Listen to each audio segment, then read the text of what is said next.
السلام علیکم ورحمۃ اللہ تعالی وبرکاتہ. وعلیکم السلام ورحمۃ اللہ الحمد لله الحمد لله الذي فضل سيدنا ومولانا محمدا على العالمين جميعا وأقامه يوم القيامة للمذنبين المتلبسين الخطائين المهلكين الشفيعا. فصلى الله تعالى وسلم وبارك عليه وعلى كل من هو محبوب ومرضي لديه صلاة تبقى وتدوم بدوام الملك الحي القيوم. وأشهد أن لا إله إلا الله وحده لا شريك له وأشهد أن سيدنا ومولانا محمدا عبده ورسوله. أما بعد فأعوذ بالله من الشيطان الرجيم. بسم الله الرحمن الرحيم. ألا إن أولياء الله لا خوف عليهم ولا هم يحزنون. صدق الله العظيم وبلغنا رسوله النبي الكريم ونحن على ذلك لمن الشاهدين والشاكرين والحمد لله رب العالمين.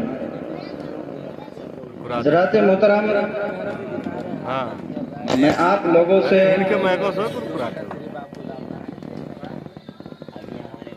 زور زبردستی دوڑا کے گھسیٹ کے پڑک کے سبحان اللہ ماشاءاللہ نہیں بلواؤں گا، کیونکہ جب کوئی استاد اپنے شاگرد کو مارتا ہے یا کوئی ٹیچر اپنے اسٹوڈنٹ کو مارتا ہے تو ساتھ میں یہ نہیں بولتا کہ بیٹا چلاؤ اور رونا شروع کرو. بس بچے کو چوٹ لگنے کی دیر ہوتی ہے، بچے کو چوٹ لگی چلانا شروع، رونا شروع.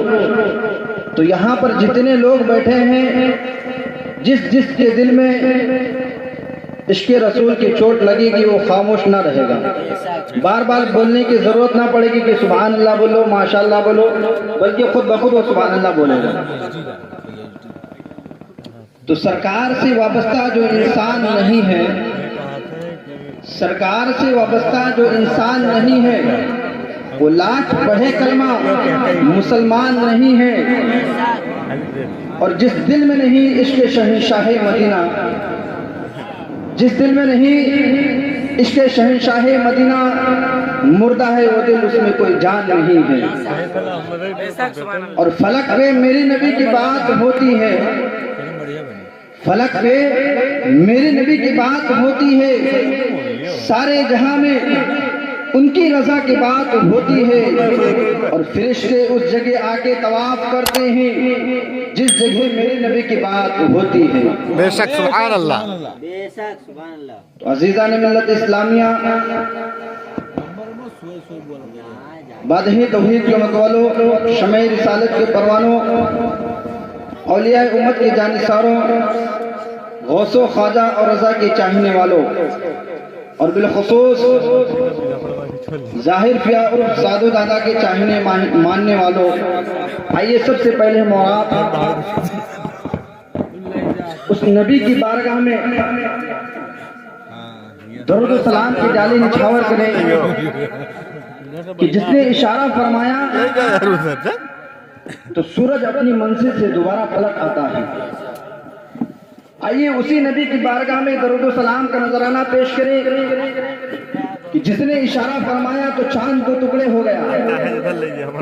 آئیے اسی نبی کی بارگاہ میں درود و سلام کا نذرانہ پیش کریں کہ جس نے اشارہ فرمایا تو درخت اپنی جو کو اکھاڑتے ہوئے نبی کی بارگاہ میں آ جاتا ہے. آئیے اسی نبی کی بارگاہ میں درود و سلام کے ڈالے نچھاور کریں کہ جس نے اپنا لاؤ ذہن کھانے کوئی والا تو کھارا کنواں میٹھا ہو جاتا ہے. آئیے اسی نبی کی بارگاہ میں درود و سلام کی ڈالی نچھاور کریں کہ جس کی بارگاہ میں حضرت قتادہ حاضر ہوتے ہیں اور عرض کرتے ہیں یا رسول اللہ، میرے آنکھ میں تیر لگنے کی وجہ سے آنکھ کا ڈھیلا باہر آ گیا ہے. تو میرے پیارے آقا نے یہی ارشاد فرمایا کہ اے قتادہ تم کیسی بات کرتے ہو؟ کیا میں کوئی ڈاکٹر یا حکیم ہوں؟ یہ نہیں کہا، بلکہ میرے پیارے آقا صلی اللہ علیہ وسلم اپنا لعاب دہن لگا کر حضرت قتادہ کے آنکھ کے ڈھیلے کو حضرت قتادہ کے آنکھ میں لگایا۔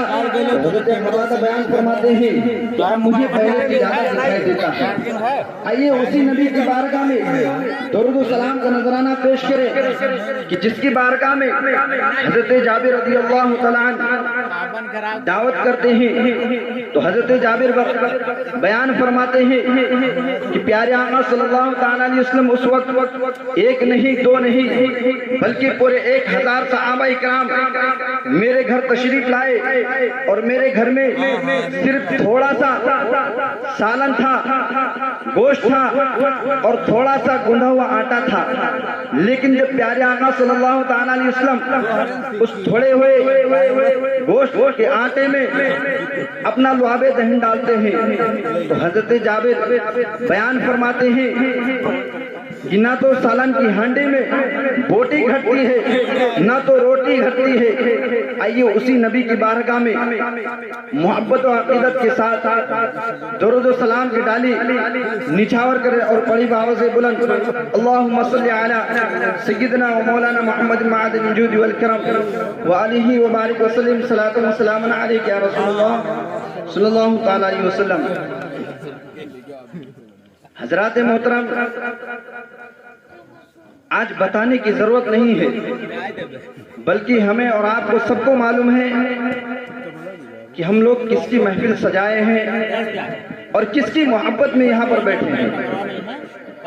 یہ محفل کسی اور کی نسبت سے نہیں ہے، بلکہ ولیوں کے سردار جسے پوری دنیا پیران پیر روشن ضمیر شیخ عبد القادر جیلانی رضی اللہ تعالیٰ عنہ کے نام سے جانتی اور مانتی ہے،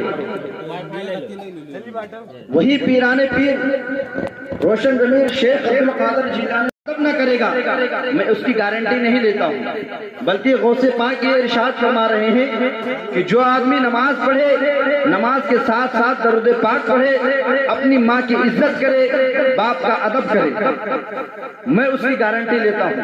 کل قیامت کا دن ہوگا، لوگ نفسی نفسی کریں گے، کوئی کسی کا پرسحال نہ ہوگا۔ میں اس وقت عبد القادر جیلانی اپنے آپ سے ارشاد فرماتے ہیں کہ وہ آدمی جہاں بھی پھر رہا ہوگا میں اس کی بخشش کرواؤں گا، میں اس کی مغفرت کرواؤں گا۔ تو آج اپنے آپ کو ہم نے دیکھنا ہے کہ بکرا ذبح کرنے کے ساتھ ساتھ مرغا ذبح کرنے کے ساتھ ساتھ کیا ہم نمازی بھی پڑھ رہے ہیں، کیا ہم درود پاک کی تلاوت بھی کر رہے ہیں، کیا ہم اپنی ماں سے محبت بھی کر رہے ہیں، کیا اپنے باپ کا ادب بھی کر رہے ہیں۔ بہت سارے تو ایسے نوجوان ہیں اور پوری غلطیاں ہمارے نوجوان کی نہیں ہے بلکہ ہمارے ماں باپ کی بھی غلطی ہے۔ بتایا گیا ہے جو انسان اگر مغرب کی نماز نہ پڑھے گا تو اس کی اولاد نافرمان ہو جاتی ہے۔ تو اب بتاؤ جب ماں باپ نماز نہ پڑھیں گے تو اس کی اولاد نافرمان ہوگی، تو اس میں غلطی کس کی ہے؟ اس کے ماں باپ کی۔ اگر ماں باپ نماز کے پابند ہوں گے، اگر ماں باپ مسجد تک آئیں گے تو اپنے بچوں کو بھی بول سکتے ہیں کہ بیٹا تم نماز کیوں نہیں پڑھ رہے ہو، اپنے بچوں کو بھی لائیں گے نماز کے لیے۔ اگر ماں باپ ہی نماز نہ پڑھیں گے تو یہ تو ہمارے حضور کا فرمان ہے کہ جو انسان اگر مغرب کی نماز نہ ادا کرے گا اس کی اولاد نافرمان ہو جائے گی۔ تو ہمیں اور آپ کو چاہیے مغرب کی نماز، بلکہ مغرب کی نہیں پنجگانہ نماز ہمیں اور آپ کو اگر ٹائم ہے، اذان ہوتی ہے ماشاءاللہ آپ کی مسجد میں تو ہمیں مسجد میں آنا ہے۔ اگر ہم کوئی کاروبار میں لگے ہیں، کسی کام میں لگے ہیں تو اپنے کاروبار کو، اپنے کام کو نپٹا کر نماز ادا کریں۔ ایک مرتبہ جھوم جھوم کر درود پاک پڑھ لیجیے اللہم صلی علی سیدنا و مولانا محمد معدن الجود والکرم وآلہ وبارک وسلم صلاۃ و سلام علیک یا رسول اللہ صلی اللہ تعالی علیہ وسلم۔ حضرات محترم، آج لوگ اعتراض کرتے ہیں کہ تم 11ویں شریف کہاں سے مناتے ہو؟ یہ 11ویں شریف کی بات ہے، محبت اور عقیدت اور الفت کی نگاہ سے دیکھو تو پیران پیر روشن ضمیر شیخ عبد القادر جیلانی رضی اللہ تعالیٰ عنہ جہاں ایک اللہ کے ولی تھے وہیں ایک عظیم تاجر بھی تھے۔ پیران پیر ایک دن آپ ملک شام سے واپس آئے، اپنے گھر کے دروازے پر جب پہنچتے ہیں تو کیا دیکھتے ہیں کہ ایک سائل دستک دے رہا ہے، تو گھر کے اندر سے آواز آئی کہ معافی دو۔ تو پیران پیر کو یہ گوارا نہ ہوا، یہ برداشت نہ ہوا کہ میرے دروازے سے کوئی سائل کوئی فقیر واپس چلا جائے۔ پیران پیر نے اس سائل کو بلایا اور کہا جتنے سائل جتنے فقیر جتنے مانگنے والے ہیں، جتنے میرے چاہنے والے میرے مرید ہیں، سب کو جمع کیا جائے۔ ساروں کو جمع کیا گیا۔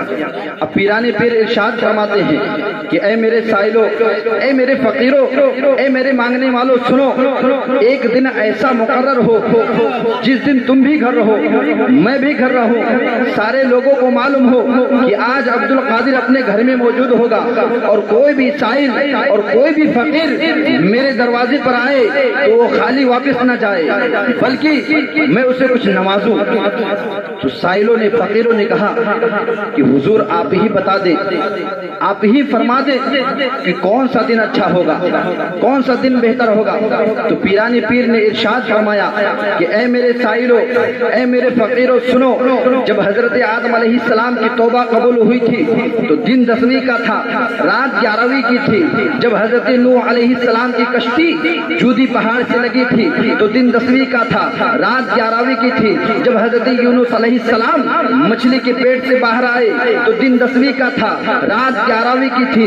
جب حضرت یوسف علیہ السلام تخت مصر پر اپنے والدین سے ملاقات کی تو دن 10ویں کا تھا، رات 11ویں کی تھی۔ جب حضرت موسیٰ علیہ السلام کوہ طور پہنچ کر اللہ تبارک و تعالیٰ سے شرف عن کلامی حاصل کیا، یعنی بات چیت کیا، تو دن 10ویں کا تھا، رات 11ویں کی تھی۔ جب ابراہیم علیہ السلام پر آنکھ گزار ہوئی یعنی ٹھنڈی ہوئی تو دن 10ویں کا تھا، رات 11ویں کی تھی۔ اور جب میدان کربلا میں حضرت امام حسین اپنے ایک ایک جانثار کو، اپنے ایک ایک بچے کو جام شہادت نوش کرا رہے تھے تو دن 10ویں کا تھا، رات 11ویں کی تھی۔ پیران پیر ارشاد فرماتے ہیں کہ اے سائلوں، اے میرے مریدوں، یہی دن ہم مقرر کرتے ہیں کہ اب جو دن 10ویں کا ہوگا اور آج 11ویں کی ہوگی، اور کوئی بھی فقیر اور کوئی بھی سائل اگر عبد القادر کے دروازے پر آئے گا وہ خالی واپس نہیں جائے گا۔ اسی دن سے آپ مشہور ہو گئے 11ویں والے پیر۔ حضرات محترم، تو ہمیں اور آپ کو پتا چلا کہ پیران پیر روشن ضمیر شیخ عبد القادر جیلانی رضی اللہ تعالیٰ عنہ جہاں ایک اللہ کے ولی تھے وہیں ایک عظیم تاجر بھی تھے۔ پیران پیر سارا مہینہ کماتے تھے اور 11ویں کا جب دن آتا تھا جو آج کا دن ہے تو سارا مال غریبوں میں لٹا دیتے تھے۔ لیکن آج ہمارا حال دیکھا جائے، صبح میں اعلان ہوا، ماشاءاللہ آپ بلڈنگیں دیکھ رہے ہیں، گھر دیکھ رہے ہیں، کسی کے گھر میں ایسا نہ ہوگا کہ آج بھوکا سوئے، یا کسی کے گھر میں ایسا نہ ہو کہ آج چولہا نہ جلا ہو۔ مگر کتنی افسوس کی بات ہے جب اسی پیران پیر کے نام پر آج صبح میں جب چندہ کیا گیا،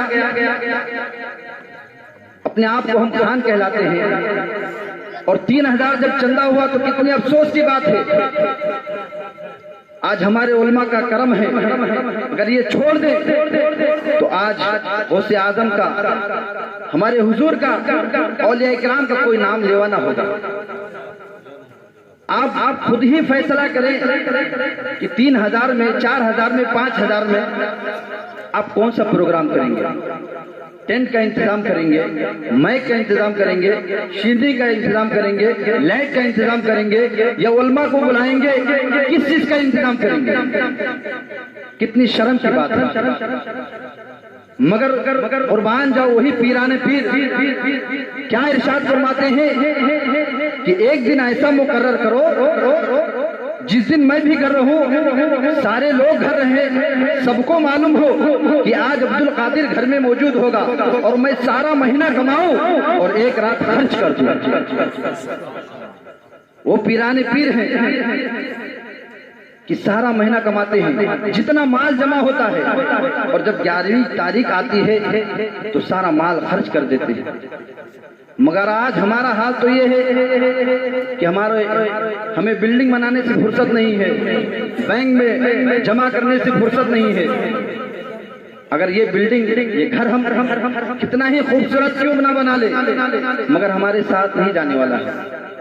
مگر قربان جاؤ آج صبح میں جو غوث اعظم کے نام پر جو 100 روپیہ 50 روپیہ دیے ہیں کل قیامت کے دن غوث اعظم اسی کا ہاتھ پکڑیں گے کہ میرے پروگرام کے لیے میرے جلسہ منانے کے لیے یہ بندے نے 100 روپے دیا تھا 50 روپیہ دیا تھا. تو ہمیں اور آپ کو چاہیے کہ جب بھی کوئی آپ کے گاؤں میں جلسہ منعقد کیا جائے یا منائیں تو آپ کچھ نہیں کر سکتے ہیں تو 100 روپیہ 200 روپیہ کوئی آپ کے لیے بڑی بات نہیں ہے. اگر پورے گاؤں والے 200 روپیہ نکال دیں 10,000 روپیہ ہو جائے گا اور کوئی بھی جلسہ ایک دم بہترین شاندار منایا جائے گا. آپ اگر کچھ آگے نہیں بڑھ سکتے ہیں تو ہمارے گاؤں کے جو علماء ہیں ان کا آپ ساتھ دے سکتے ہیں. جب وہ کوئی آپ کے گاؤں میں اعلان کرے تو آپ لبیک بولیں 100-200 روپے کا منہ نہ دیکھیں. آپ کا بیٹا اگر ابا ہمیں پیسہ چاہیے تو 2 روپے دیتے تو اٹھا کے پھینک دیتا ہے, ہم کو 10 کی نوٹ چاہیے. آپ گٹکا کھانے بیٹھتے ہیں چائے پینے جاتے ہیں ہوٹل پہ تو ہم کو بھی معلوم ہے ہم بھی جاتے ہیں 10 روپے میں چائے 4 لوگ کو نہیں ملے گی. آپ جائیں گے ایک ٹائم جائیں گے چوراہے پہ تو 50 روپیہ 100 روپیہ جاتا ہے. مگر آپ غوث اعظم کے نام پر 100 روپیہ نہیں نکال سکتے ہیں. کتنی شرم کی بات ہے. آج جب اعلان ہو رہا تھا تو 11 روپیہ 13 روپیہ. ارے شرم سے ڈوب مرے. کس گھر میں ہے جو صبح میں 20 روپے کے 50 روپے کا ناشتہ نہ ہوتا ہو. یہ ہمارے مسلمانوں کا حال ہے. یہ سب کیوں؟ یہ جاہلیت. اپنے بچوں کو پڑھائیں گے نہیں, آگے بڑھائیں گے نہیں, مسجد تک پہنچائیں گے نہیں, مدرسے تک پہنچائیں گے نہیں.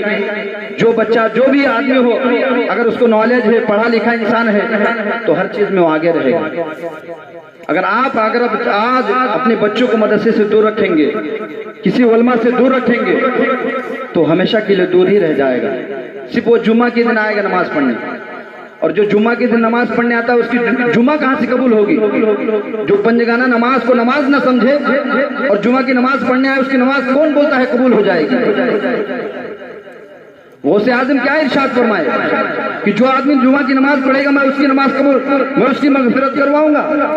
بلکہ کیا ارشاد فرماتے جو آدمی نماز کا پابند ہوگا, پنجگانہ نماز پڑھے گا, میں اس کی گارنٹی لیتا ہوں. جمعہ کے بارے میں نہیں بتایا. اور بہت سارے لوگ تو ایسے ہیں اپنے بچوں کو تو حافظ بنائیں گے, عالم بنائیں گے. ماشاءاللہ بہت خوشی کی بات ہے. جب قیامت کا دن ہوگا ان کے سروں پر تاج سجایا جائے گا. لوگ پوچھیں گے یہ کون ہے, یہ کون لوگ ہیں؟ تو لوگ کہیں گے کہ یہ اپنے بچوں کو حافظ بنائے تھے, عالم بنائے تھے. مگر آج ان کا حال یہ ہے کہ ان کا بچہ مدرسے میں پڑھ رہا ہے مگر ان کو خبر نہیں ہے کہ ظہر کی اذان ہو رہی ہے کہ عصر کی اذان ہو رہی ہے. کتنی افسوس کی بات ہے. جمعہ کو ان کو جمعہ تک نصیب نہیں ہوتی کہ جمعہ کی نماز پڑھنے آ جائے. کتنی افسوس کی بات ہے.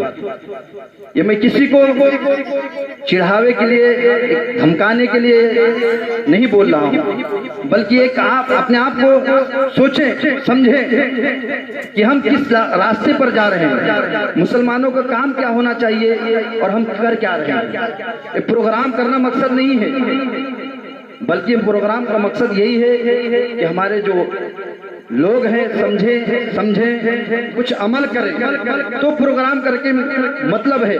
رات بھر چلائیں آئے نعت پڑھیں بیان کریں. پھر صبح میں پتا چلا کہ وہی جو 5 لوگ تھے نماز میں وہی پھر صبح میں 4 لوگ ہیں. تو مطلب کیا نکلے گا؟ آپ یہاں سے جائیں تو کچھ عبرت حاصل کریں, کچھ اپنے آپ کے اندر اپنے اندر تبدیلی پیدا کریں کہ اگر جو انسان جمعہ کی نماز پڑھتا ہو تو نماز کا پابند ہوگا, پنجگانہ نماز پڑھے گا, نماز کے بعد درود پاک پڑھے گا, اپنی ماں کی عزت کرے گا, باپ کا ادب کرے گا, مسجد کی نمازیوں کی قدر کرے گا. کل قیامت کا دن ہوگا, نفسی نفسی کا عالم ہوگا, مگر وہ بندہ جہاں بھی پھر رہا ہوگا میں عبد القادر جیلانی اس کی شفاعت کرواؤں گا. پیرانی پیر کیا ارشاد فرما رہے ہیں کہ جو آدمی نماز کا پابند ہوگا. پیرانی پیر نے یہ نہیں ارشاد فرمایا کہ جو آدمی میرے نام پر بکرا ذبح کرے یا مرغا ذبح کرے میں اس کی شفاعت کرواؤں گا. یہ نہیں ارشاد فرمایا. آپ پورے گاؤں کا جائزہ لیں, پورے گاؤں کا نہیں بلکہ پورے اتر بھارت کا جائزہ لیں. کل ہر گھر میں اگر بکرا نہیں تو مرغا ذبح ضرور ہوگا, مگر اس سے پوچھ لیا جائے کہ اے مسلمان تو جس کے نام پر بکرا ذبح کر رہا ہے, مرغا ذبح کر رہا ہے, انہوں نے کیا ارشاد فرمایا اور ایک دن میں کتنی نمازیں ہیں. تو آج تو چند مسلمان ایسے ہیں جن کو یہ نہیں معلوم کہ ایک دن میں کتنے وقت کی نماز ہوتی ہے. کتنے افسوس کی بات ہے, اپنے آپ کو مسلمان کہلا رہے ہیں, ہم جس کا دن منا رہے ہیں. پیرانی پیر نے کیا ارشاد فرمایا. اور کچھ مسلمان تو ایسے ہیں نمازیں تو پڑھنے آتے ہیں مگر ان کو یہ نہیں پتا کہ کون سے وقت میں کتنی رکعت ہیں اور کون سے نماز میں کیا پڑھنا چاہیے. آج ہمارے مسلمانوں کا حال یہ ہے اور کہتے ہیں کہ ہم غوث اعظم کے ماننے والے ہیں. ارے غوث اعظم تمہارے بکرا اور مرغا کو نہیں دیکھیں گے. غوث اعظم بکرا ذبح کرنے والے کو, مرغا ذبح کرنے والوں کو ان کی بخشش نہیں کروانے کا وعدہ کیا ہے, بلکہ کیا وعدہ فرماتے ہیں کہ جو آدمی نماز کا پابند ہوگا. پہلے کیا ارشاد فرماتے ہیں, جو آدمی نماز کا پابند ہوگا پھر نماز کے بعد درود پاک پڑھے گا. اب بہت سارے فرقے ایسے بھی ہیں نمازوں پہ نمازیں, سجدے پہ سجدے, نمازیں تو خوب پڑھتے ہیں مگر وہیں پر اگر صلاۃ و سلام پڑھنے کے لیے کھڑے ہو جاتے ہیں یا درود پاک پڑھنے کی بات آ جاتی ہے تو فوراً اٹھ کر بھاگ جاتے ہیں اور یہ کہتے ہیں کہ یہ شرک ہے. درود و سلام پڑھنا, حضور کے بارگاہ میں صلاۃ و سلام کا نذرانہ پیش کرنا یہ شرک ہے, یہ بدعت ہے. تو جو آدمی نماز بھی پڑھے مگر اگر درود پاک نہ پڑھے گا تو غوث اعظم اس کی بھی گارنٹی نہیں لے رہے ہیں کہ میں تمہاری بخشش کرواؤں گا, بلکہ کیا ارشاد فرماتے ہیں کہ جو آدمی نماز پڑھے گا نماز کے بعد درود پاک پڑھے گا اور درود پاک کے ساتھ ساتھ کیا ارشاد فرماتے ہیں کہ جو آدمی اپنی ماں کی عزت کرے گا. اب آج آپ جائزہ لیں, پورے گاؤں کا نہیں پورے ہندوستان کا جائزہ لے تو آج ہمارے مسلمان